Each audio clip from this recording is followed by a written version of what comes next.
TNPSC group 2ல கேட்கப்பட்ட பொது தமிழ் கேள்வி. மக்கள் கவிஞர் என்று அழைக்கப்பட்டவர் யார்? இதற்கான ஆப்ஷன்ஸ்: பட்டுக்கோட்டை கல்யாணசுந்தரம், அழ வள்ளியப்பர், பாரதிதாசன், பாரதி. இதற்கான சரியான விடை ஆப்ஷன் ஏ, பட்டுக்கோட்டை கல்யாணசுந்தரம்.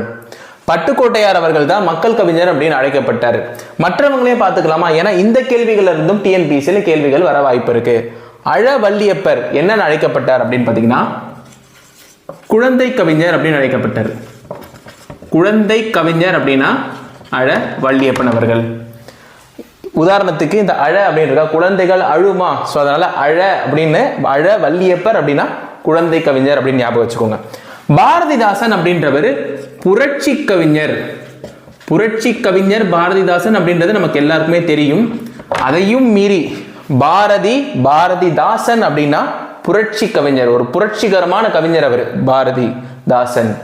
இப்ப ஆனா பாரதி இவருடைய ஆஸ்தான குருவே யாரு? பாரதி தான். பாரதிதாசன் தன்னுடைய பேரை பாரதிதாசன் அப்படின்னு மாத்திக்கிறதுக்கான காரணமே பாரதி தான். அப்ப பாரதி யார் இந்த இடத்துல? தேசிய கவி. இவர் தேசிய கவி. ஏன்னா பாரதி இந்த பேரே என்னது? அவருடைய இயற்பெயரை பாரதின்னு மாத்திக்கிறாரு. ஏன்னா தேசியத்தை பேசுறதுனால தான் பாரதின்னு மாத்திக்கிறாரு. அப்ப அவர் தேசிய கவி. மறுபடியும் சொல்றேன், மக்கள் கவிஞர் என்று அழைக்கப்பட்டவர் பட்டுக்கோட்டை கல்யாணசுந்தரம் அவர்கள். அவர் இயற்றின பாடல்கள் மக்களுக்கு அவ்வளவு அந்த மாதிரி போய் சேர்ந்ததுனால, மக்களுடைய வாழ்க்கையோட இயங்குறதுனால மக்கள் கவிஞர் அப்படின்னு அவர் அழைக்கப்பட்டார்.